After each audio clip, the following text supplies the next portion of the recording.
Halo guys, Assalamualaikum warahmatullahi wabarakatuh. Terima kasih buat kalian yang udah ngeklik video ini. Gimana kabar kalian? Semoga sehat selalu dan baik-baik aja. Kali ini aku bakal bahas sama kalian tentang kelompok teror beraliran Ismailiyah.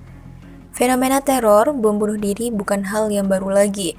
Aksi teror ini pernah dilakukan sekelompok asasin pada abad ke-11 hingga 13 silam. Arti asasin menurut Cambridge Dictionary adalah seorang yang membunuh orang terkenal atau penting, biasanya karena alasan politik atau dengan imbalan uang. Asasin adalah salah satu cabang dari Syiah Ismailiyah. Mereka mendirikan beberapa pemukiman di Iran, Irak, Suriah, dan Lebanon di bawah pemimpin karismatik Hasani Sabbah. Mereka mengirim orang yang berdedikasi untuk membunuh pemimpin-pemimpin penting baik dari sisi Latin atau Franka dalam perang salib maupun sisi Sunni yang dianggap mereka sebagai kaum kafir perebut tahta. Sekte ini menyebut dirinya Al-Da'wah Al-Jadidah dari bahasa Arab yang artinya panggilan baru. Kebalikan sebagai penganut Hasan atau pemimpin kelompok Persia ini yang bernama Hasani Sabbah. Meskipun ini masih diperdebatkan, variasi terkini tentang teori ini dijelaskan oleh Edward Burman bahwa julukan tersebut diberikan oleh para pengkritik kelompok Nizari yang mencurigai kelompok rahasia ini, serta pelaksanaan konsep filosofi dan teologi mereka yang heterodoks. Meskipun menjadi minoritas di dalam minoritas, sekte Ismailiyah di bawah pimpinan para imamnya telah berhasil membangun gerakan rahasia bawah tanah yang berkelanjutan terhadap kekhalifahan Abbasiyah. Mereka bermaksud merealisasikan gagasan-gagasan revolusioner mereka dengan cara membangun negara Syiah pertama, kekhalifahan Fatimiyah di sepanjang Mediterania dan Levant, dengan ibu kotanya Kairo. Kerajaan ini bertujuan untuk melakukan terobosan ilmiah dan sosial terhadap masyarakatnya, termasuk kebebasan beragama, dan memang kelompok Fatimiyah berjasa dalam beberapa kemajuan besar pada masa kejayaan Islam. Pada tahun 1904 ketika Khalifah Fatimiyah dan imam kelompok Ismailiyah Ma'ad al-Muntashir Billah sakit di Kairo, wazirnya yang berpengaruh yaitu Al-Afdal mengambil alih kekuasaan negara dan menunjuk anak bungsu khalifah yaitu Al-Musta'i sebagai khalifah dalam sebuah kudeta di istana. Nizar sang pewaris kekuasaan yang sebenarnya di saat dia mendapat dukungan kuat dan lalu memimpin perlawanan, tetapi kemudian dikalahkan dan dibunuh atas perintah saudaranya. Hal ini menyebabkan perpecahan di kalangan Ismailiyah dan para pendukung Nizar yang dijuluki kaum Nizari pindah ke timur dan melanjutkan perjuangan mereka di bawah pimpinan mereka si penyuruh dari Persia yang karismatik yaitu Hasani Sabbah. Hasani Sabbah sebelumnya dikenal sebagai penyuruh utama dai di mesin propaganda rahasia kalangan Fatimiyah di dalam kekhalifahan Abbasiyah. Dia lalu memimpin kelompok perlawanan Nizari dan berhasil mendapatkan dukungan dari mayoritas Syiah Fatimiyah di Levant, Persia, Irak, sekelompok pengikut bawah tanah di jantung kekhalifahan Fatimiyah di Mesir, dan di Afrika Utara lainnya. Meski demikian, dengan memisahkan diri dari kekhalifahan Fatimiyah, para pengikut Hasani Sabbah menjadi terkucil dan kalah kekuatan di wilayah musuh. Tidak puas hanya bertahan, sebaliknya teguh untuk membangun suatu negara impian yang baru. Kaum Nizariyah merancang suatu strategi untuk mengendalikan benteng-benteng yang secara strategis penting dengan diam-diam mengislamkan para penduduk di dalam wilayah dan di sekitar benteng-benteng strategis Ismailiyah. Mereka membangun suatu bentuk baru negara di dalam negara yang mencakup beberapa pulau, pemukiman yang dikelilingi tembok di wilayah sekarang ini Iran, Irak, Syria, dan Lebanon.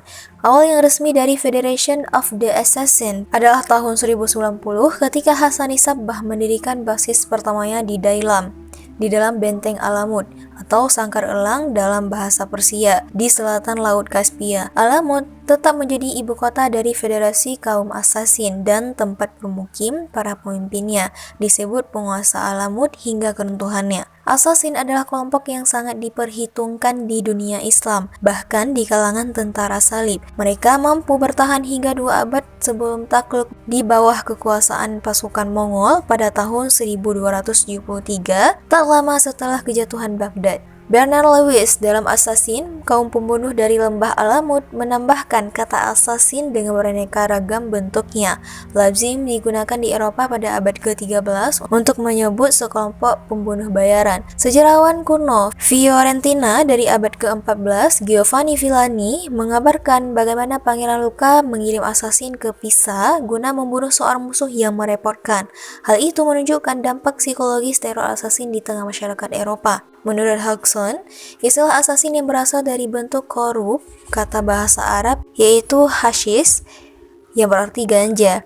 Catatan perjalanan Marco Polo menuliskan, kelompok ini menghisap sejenis ganja untuk menghadirkan efek tertentu yang membuat mereka berani melakukan aksi teror. Di telinga barat, assassin familiar sebagai kultus mistik pembunuh yang acap kali menyerang tentara salib. Di dunia Islam, kelompok ini menghadirkan teror dengan menyerang para pemimpin politik Seljuk dan Abbasiyah. Penguasa Seljuk berusaha merebut kembali tetapi tidak berhasil.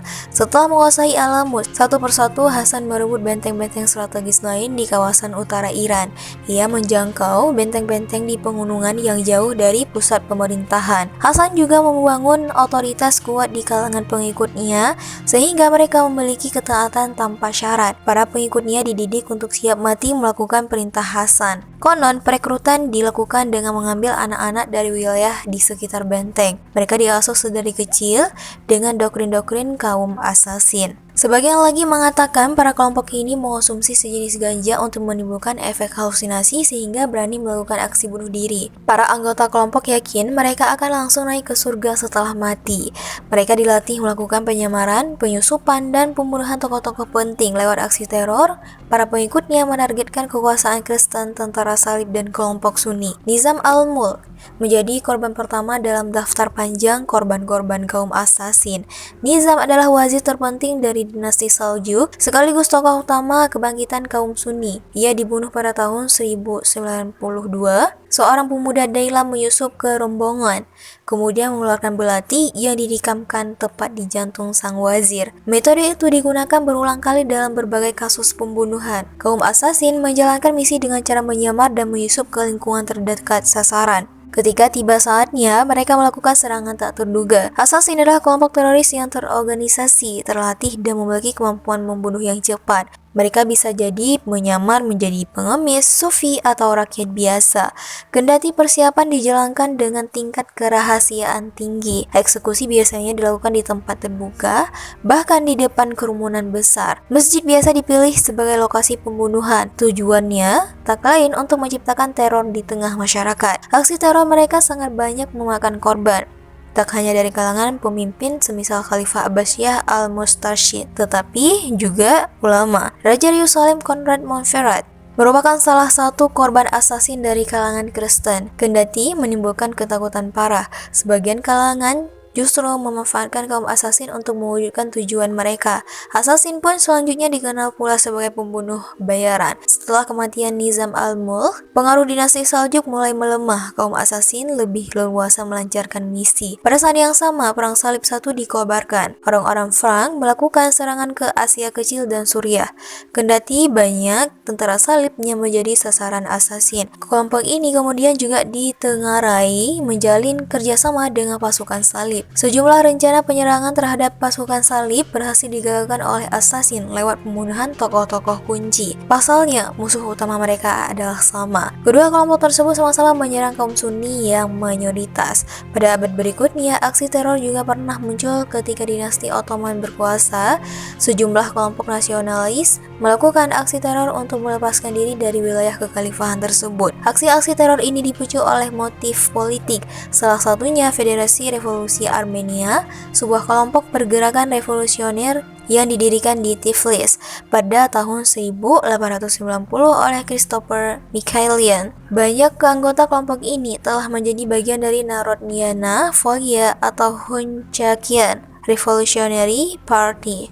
Mereka menerbitkan publikasi-publikasi dan penyelundupan senjata untuk mendatangkan reintervensi Eropa supaya memaksa Kekaisaran Ottoman menyerahkan kontrol atas wilayah Armenia. Juga terinspirasi oleh Narodnyaya Volya, kelompok lain yang melakukan aksi teror pada masa-masa kejatuhan Ottoman adalah International Macedonian Revolutionary Organization atau disebut dengan IMRO. IMRO merupakan sebuah gerakan revolusioner yang didirikan pada tahun 1893 oleh Hristo Tatarkiu di wilayah Makedonia yang dikuasai Ottoman.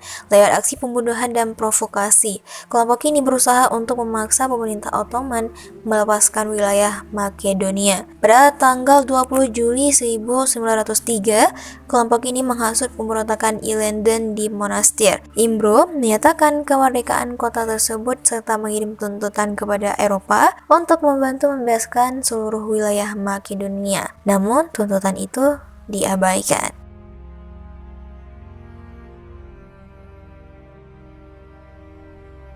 Itu dia guys tentang Assassin, kelompok teror beraliran Ismailiyah. Gimana menurut kalian? Kalau ada yang mau ditambahkan silahkan komen di kolom komentar. Oke, cukup sampai di sini dulu videonya. Jangan lupa untuk like, comment, dan subscribe.